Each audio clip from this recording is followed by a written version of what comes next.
Okay so welcome again and हम लोग शुरू करते हैं जो एवरेज और आरएमएस वैल्यू होती है अल्टरनेटिंग करंट की, उसके बारे में बात करना।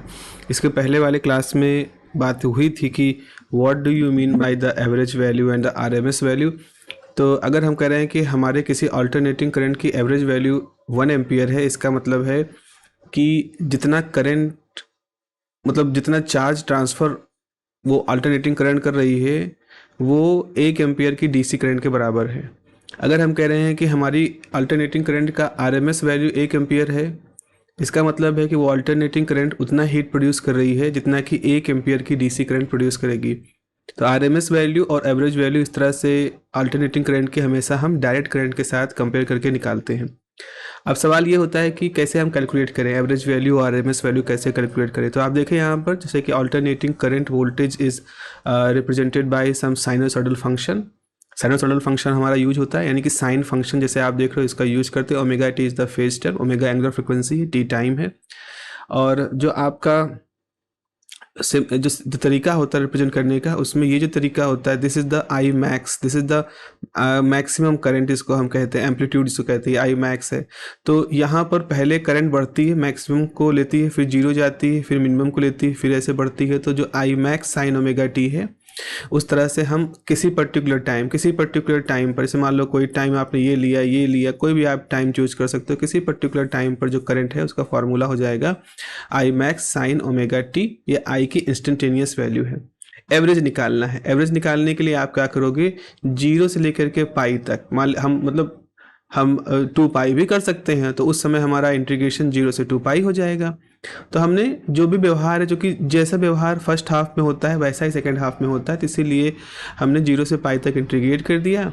Current I max sine omega T और डिफ्रेंसिएशन ओमेगा टी के टर्म में कहें। आप इस जगह पर थीटा भी लिख करके अपना एक्सप्रेशन देख सकते हैं। तो हो सकता है आपकी किताब में यहाँ थीटा भी लिखा हो, हम लोग आगे यूज भी किए हैं थीटा वाला फॉर्मूला।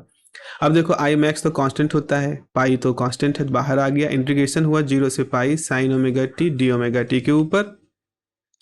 आपको मालूम होना चाहिए कि जो साइन फंक्शन होता है उसका इंटीग्रेशन माइनस कॉस टर्म होता है। तो हमारा साइन का इंटीग्रेशन माइनस कॉस टर्म आ गया और लिमिट है 0 से लेकर के पाई तक की। तो आपने क्या किया, यहाँ पर आप ऐसे ऐसे देख सकते हो कि अब इसको अगर आप माइनस को बाहर ले लो और फिर लोगे तो cos pi minus cos theta होगा। उसके बाद जब माइनस को मल्टीप्लाई करोगे तो minus cos phi plus cos theta होगा। माइनस कॉस फाई की वैल्यू -1 होती है, कॉस थीटा जीरो की वैल्यू कॉस जीरो की वैल्यू 1 होती है, तो ये आ गया 2। और यहाँ से बच्चों आपके पास जो वैल्यू आ गई, ये जो पूरा ब्रैकेट के अंदर का टर्म ये 2 है, तो ये जाएगा 2 आई मैक्स बाई पाई। वैसे था, अगर हम 2 को पाई से डिवाइड करेंगे तो 0.637 आएगा। तो इसका मतलब है कि जो एवरेज करंट की वैल्यू है, जो करंट की एवरेज वैल्यू है, वो मैक्सिमम वैल्यू का 63.7% होती है। तो अगर मैक्सिमम करंट 100 है तो 63.7 एम्पियर जो होगा उसकी एवरेज वैल्यू होगी। इसी तरह से लॉजिक हम वोल्टेज के लिए भी लगा सकते हैं, बस खाली वहाँ पर फॉर्मूला आपको वोल्टेज का लिखना पड़ेगा। अब हम आते हैं अपने दूसरे हिस्से पर, that is the effective value of या आरएमएस वैल्यू जो होती है। तो आरएमएस वैल्यू के लिए बच्चों मैंने बताया था कि अगर लिखा है आरएमएस तो इसका मतलब पहले आपको स्क्वायर करना है, फिर आपको मीन लेना है, फिर आपको उसका रूट लेना है। तो आपने पहले करंट का स्क्वायर किया, फिर आप उसने 0 से पाई तक इंटीग्रेट करके पाई से डिवाइड कर दिया। तो ये पूरा प्रोसेस है, ये मीन लेने का या एवरेज लेने का है, उसके बाद अंदर रूट ले लिया है। तो यहाँ से शुरुआत ही हम करते हैं। तो यहाँ से देखोगे आई मैक्स स्क्वायर साइन स्क्वायर, ये तो पूरा वैसे ही है। आई मैक्स स्क्वायर बाहर आ जाएगा, पाई तो बाहर है ही, 0 से पाई तक इंटीग्रेशन हो रहा है। Sine square omega T D omega T है। हमको मालूम है कॉस 2 थीटा बराबर जो होता है 1 - 2 साइन स्क्वायर थीटा होता है। तो यहाँ से साइन स्क्वायर थीटा की वैल्यू 1 - कॉस 2 थीटा आ गई। तो आपने साइन स्क्वायर ओमेगा टी की जगह पे 1 - कॉस यहाँ पर cos 2 होगा, cos 2 omega T D omega T रख देंगे। अब आप देखिए यहाँ पर आपने जो हाफ है, हाफ को आप कांस्टेंट की तरह से बाहर निकालेंगे, 2 पाई हो गया, आई मैक्स स्क्वायर हो गया। अब इंटीग्रेशन यहाँ पर रन कर रहा है 0 से पाई डी ओमेगा टी, 0 से पाई cos 2 ओमेगा टी है यहाँ पर, जस्ट टू ओमेगा टी है डी ओमेगा टी, तो यहाँ पर लिख रहा है। अब होगा क्या कि जब आप इसको इंटीग्रेट करोगे तो आप इसको देखोगे कि इंटीग्रेशन हमेशा जीरो आता है, क्योंकि आपकी लिमिट पाई है। तो क्योंकि कॉस का इंटीग्रेशन होगा तो sign to omega T by two omega होगा। तो जब आप ओमेगा टी की जगह पाई रखोगे तो साइन टू पाई जो कि जीरो हो जाएगा, फिर जब जीरो रखोगे तो ये फिर जीरो हो जाएगा, तो ये पूरा टर्म जीरो हो जाएगा, पूरा टर्म जीरो हो गया। तो बचा हमारे पास क्या, I max square by two pi, यहाँ बचेगा पाई। तो ये पाई पाई कैंसिल हो गया। तो आपके पास जो आरएमएस वैल्यू है या जो effective value, this is also called the effective value of the current. तो आरएमएस वैल्यू या इफेक्टिव वैल्यू ऑफ जो करंट है वो कितना आती है, मैक्सिमम का 1/√2। तो याद रखो आई एवरेज क्या है, आई एवरेज जो होता है वो आई मैक्स का पॉइंट वो 0.637 होता है, या कह दो 63.7% ऑफ आई मैक्स। और आई आर एम एस क्या होता है, this is the I max by √2। तो ये दो फार्मूले हमको याद रखने हैं। अब क्या इनके बीच में कोई इंटर रिलेशन भी हम लिख सकते हैं? तो हम कह रहे हैं किसके बीच की बात कर रहे हैं। तो आपके पास क्वांटिटी कौन कौन सी आई बच्चों, आपके पास क्वांटिटी है एक, तो आपने कहा था कि भाई हमारे पास करंट की मैक्सिमम वैल्यू है, ठीक है। फिर आपने करंट की एवरेज वैल्यू निकाल दी, वेरी गुड। आपने करंट की आरएमएस वैल्यू भी निकाल दी, बहुत अच्छा। तो आपके पास 3 करंट की वैल्यू आ गई। तो इनको आपस में इंटर रिलेट भी कर सकते हैं क्या, क्योंकि जुड़े तो सब एक ही करंट के ही अलग अलग स्थितियों में है।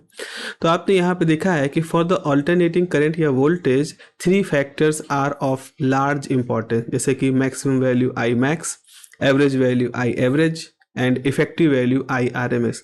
और there also exist some factors, कुछ ऐसे टर्म्स है, कांस्टेंट हैं जो रिलेट करते हैं इन वैल्यू को इंटरनली, जैसे कि फॉर्म फैक्टर की बात करते हैं। तो जो आर एम एस वैल्यू है और जो एवरेज वैल्यू उसका रेशियो, ठीक है। तो आपके पास अगर आरएमएस वैल्यू है जो थर्ड नंबर पे, उसको डिवाइड कर दो एवरेज से, तो आरएमएस को एवरेज से डिवाइड करोगे तो फॉर्म फैक्टर आ जाएगा। पीक फैक्टर के लिए पीक वर्ड इस्तेमाल हो रहा है, इसका मतलब मैक्सिमम की बात होगी। तो मैक्सिमम वैल्यू को आरएमएस वैल्यू के साथ मल्टीप्लाई कर दो। तो अगर आपने मैक्सिमम को डिवाइड कर दिया आरएमएस से तो आपके पास पीक फैक्टर आ गया। ये थोड़ा कंफ्यूजिंग हो सकता है, थोड़ा सा याद रखने की बात है। तो यहाँ पर आपके पास क्या हो गया, अगर आपके पास फॉर्म फैक्टर्स को हम KF कहते हैं, तो वो जो होता है वो होता है RMS बाई एवरेज।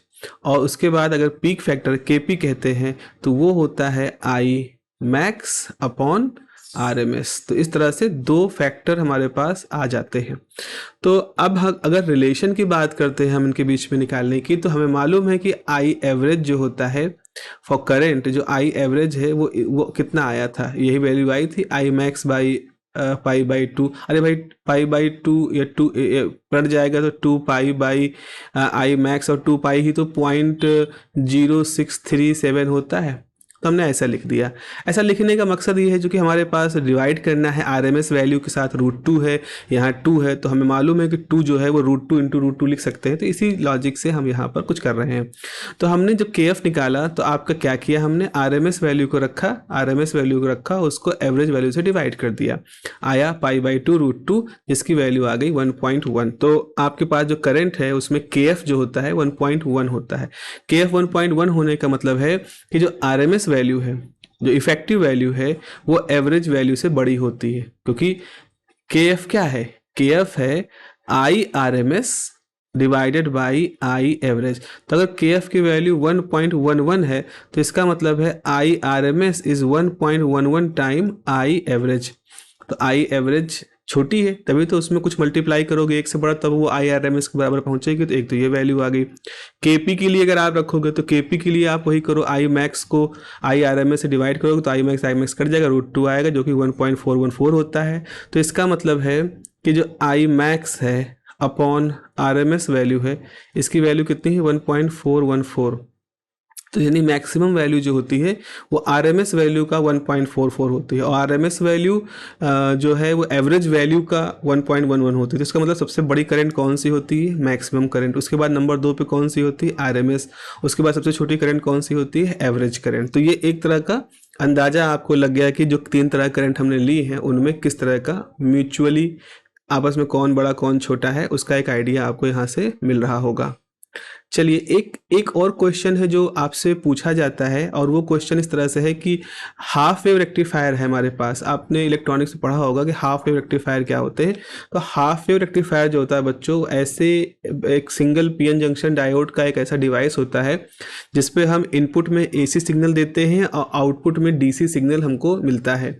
लेकिन वो डीसी प्योर डीसी नहीं होता, उसमें मिक्सचर होता है एसी का, तो वो यूनिडायरेक्शनल होता है लेकिन उसमें बिल्कुल स्ट्रेट नहीं होता समय के साथ। तो उसको फिर आगे स्ट्रेट करने के लिए फिल्टर लगाने पड़ते हैं। हमसे हाफ वेव रेक्टिफायर का जो आउटपुट होता है उसके लिए एवरेज वैल्यू निकालने की बात पूछी जा रही है। कैसे आप एवरेज वैल्यू निकालोगे उस हाफ वेव रेक्टिफायर के लिए, एनालिसिस से बढ़िया लंबा क्वेश्चन इससे पूछा जाता है, बहुत अच्छा क्वेश्चन है। तो सबसे पहले तो जो आपसे क्वेश्चन पूछा जाए तो आपको ब्रीफ में क्या बताना है कि कैसे हम हाफ वेव रेक्टिफायर के बारे में थोड़ा सा आपको बताना जरूरी होगा। सीधे क्वेश्चन पे जंप नहीं करिएगा, थोड़ा सा हाफ वेव रेक्टिफायर के बारे में बताइए, जस्ट 4-6 लाइनें जितना मैंने यहाँ बताया है, then you start your own question.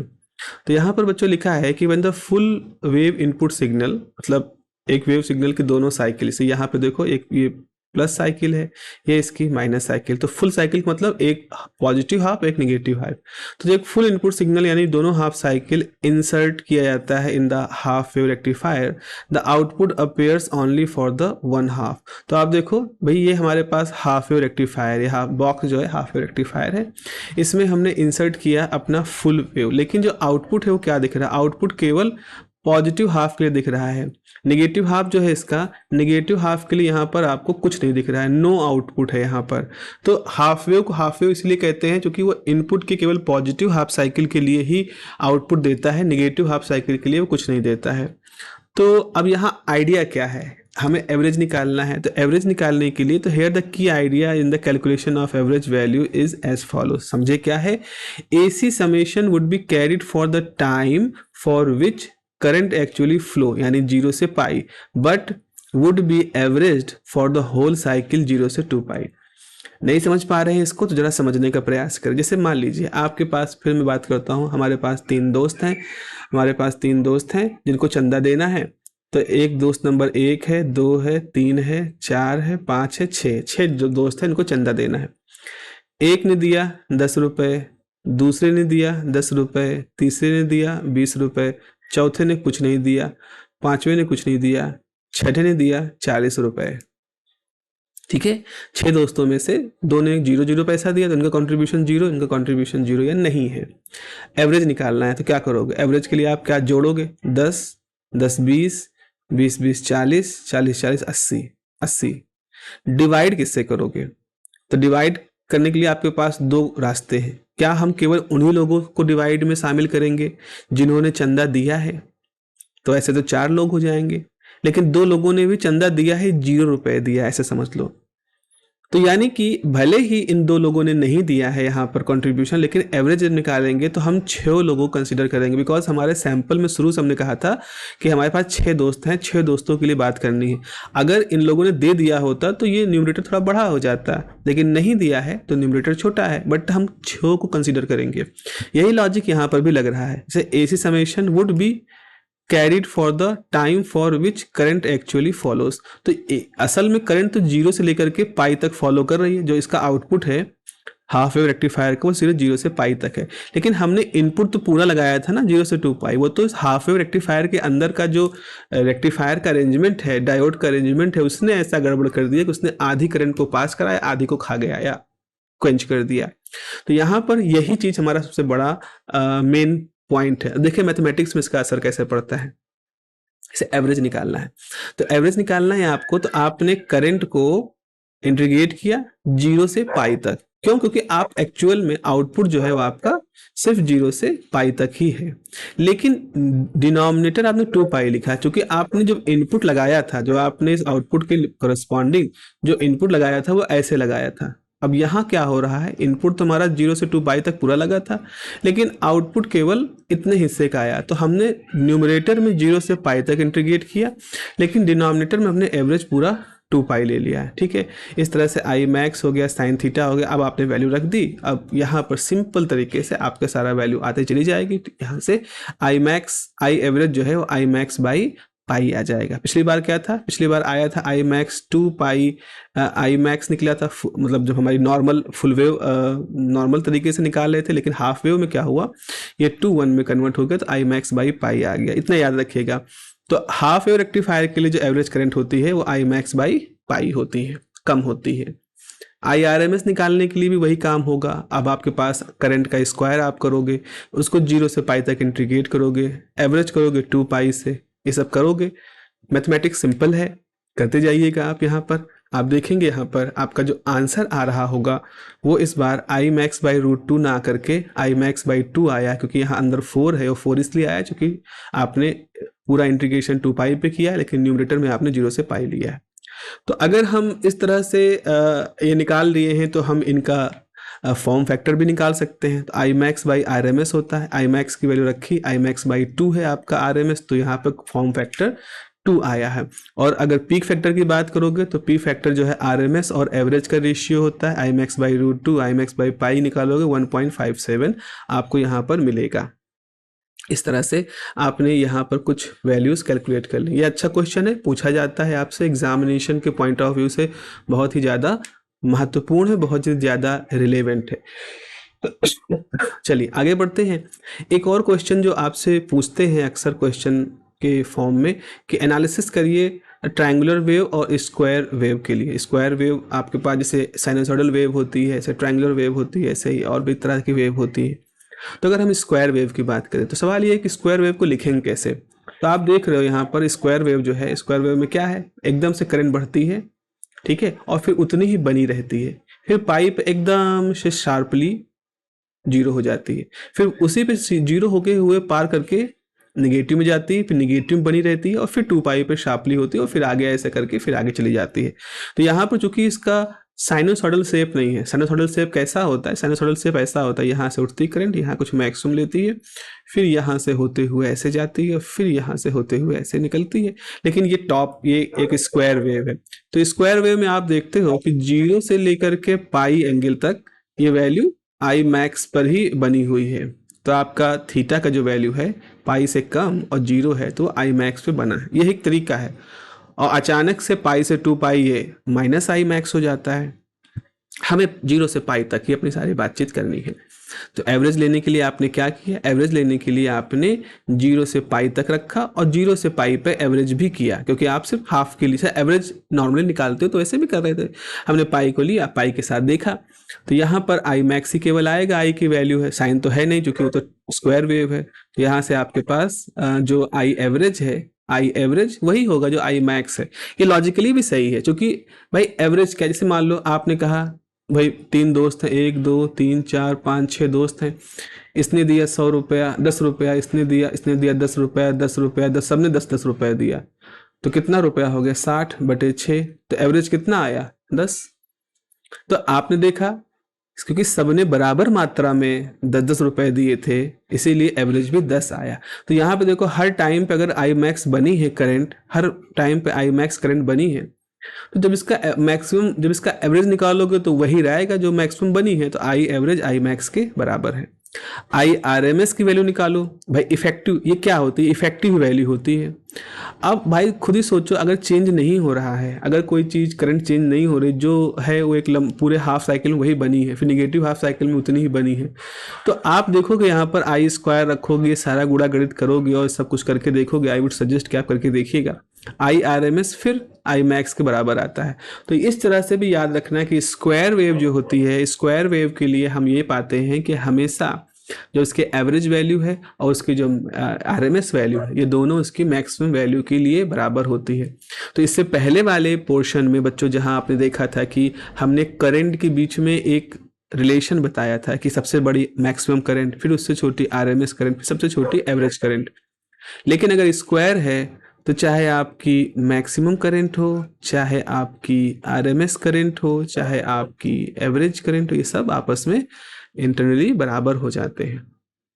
तो ये हमने यहाँ पर जो करंट है, करंटों का जो प्रकार है, करंट जो 3 तरह के हमारे सामने होती हैं, हमने उन तीनों तरह के करंट के बारे में एनालिसिस कर ली है। अब इसके बाद हम लोग सिंगल फेज एसी सिग्नल के बारे में पढ़ना शुरू करेंगे, और फिर उसके बाद कैसे RC pure resistive circuit, pure inductive circuit, pure capacitive circuit, फिर आरएल सर्किट, फिर आरएलसी सर्किट, इस तरह के वेरिएशंस की तरफ बढ़ेंगे। तो मिलते हैं अगले क्लास में, तब तक इसको रिवाइज करते रहिएगा। कोई क्वेरी हो तो आप ज़रूर पूछिए। अपना ध्यान रखिए। Have a nice day. Bye bye.